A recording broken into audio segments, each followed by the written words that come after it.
Sabe, quando a gente fala de psicologia, parece que sempre tem uma discussão acalorada, né? São tantas abordagens, tantas paixões.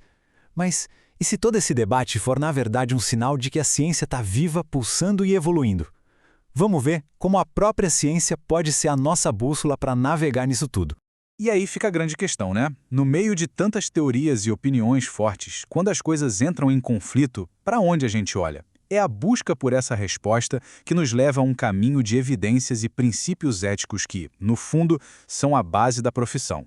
Para a gente não se perder nesse debate todo, existe uma ferramenta, uma espécie de guia, sabe? É a tal da prática baseada em evidências.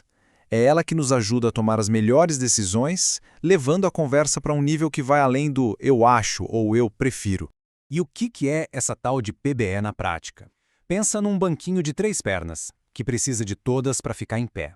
Uma perna é a melhor pesquisa científica que a gente tem. A outra é a experiência, o traquejo do profissional.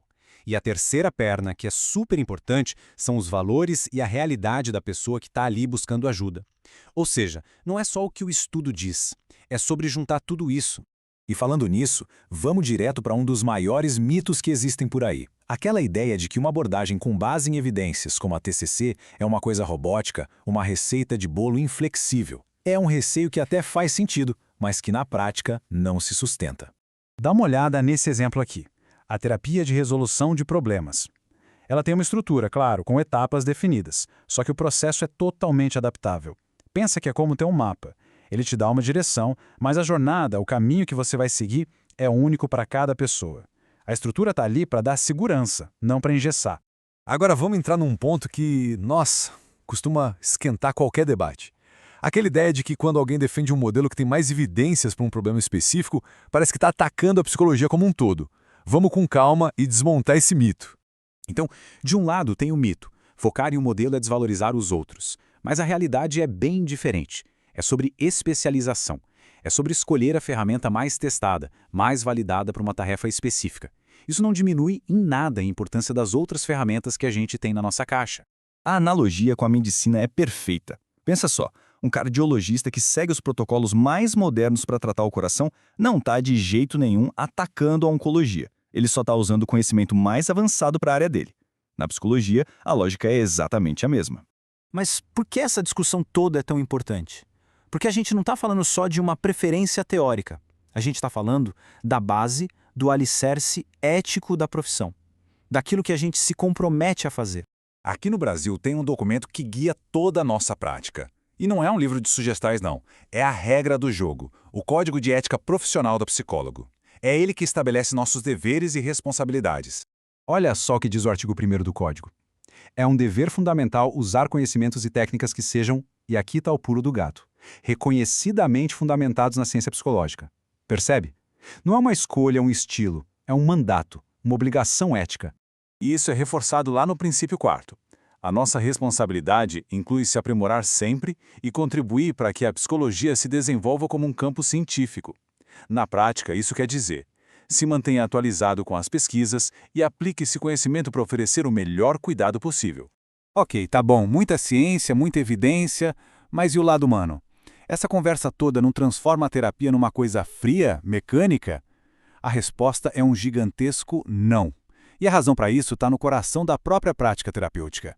Mais um mito que a gente precisa derrubar de uma vez por todas, essa história de que em abordagens mais estruturadas, a relação, a conexão humana fica em segundo plano.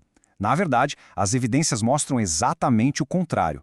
Uma aliança terapêutica forte é um ingrediente essencial para o sucesso. Tem um conceito que explica isso muito bem, que é o empirismo colaborativo.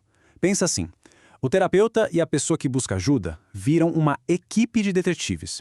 Eles trabalham juntos para investigar o que está acontecendo e para encontrar soluções. A pessoa não é um receptor passivo de técnicas, ela é uma agente ativa da sua própria mudança. A pesquisa, na verdade, nos mostra uma coisa muito poderosa. O sucesso terapêutico se apoia em pilares que são igualmente fortes. A aliança terapêutica é um deles, a técnica que se aplica é outro, e as expectativas da pessoa também contam muito. Nenhum desses pilares funciona bem sozinho. Então, o que tudo isso significa no fim das contas? Quando a gente junta todas essas peças, começa a se desenhar um retrato bem claro de como pode ser e como já é o futuro da psicoterapia. Então, Vamos resumir os pontos-chave. A PBE é aquele modelo de 3 partes. Se especializar é uma prática responsável e não um ataque. O nosso código de ética nos obriga a seguir a ciência. E talvez o mais importante, a conexão humana, a aliança, é insubstituível em qualquer processo. E isso nos leva a uma reflexão final sobre o que é ter orgulho da profissão. O verdadeiro brio profissional não está na defesa cega de uma teoria. Ele está no compromisso ético e na humildade de sempre buscar e aplicar o que a ciência nos mostra que funciona melhor, sempre em parceria com quem busca a nossa ajuda. Isso nos deixa com uma pergunta para o futuro. A ciência não para, o conhecimento se expande. O nosso grande desafio como profissionais e como sociedade é responder como a gente pode garantir que a prática da psicoterapia, no dia a dia, evolua junto com a ciência. Fica aí a reflexão.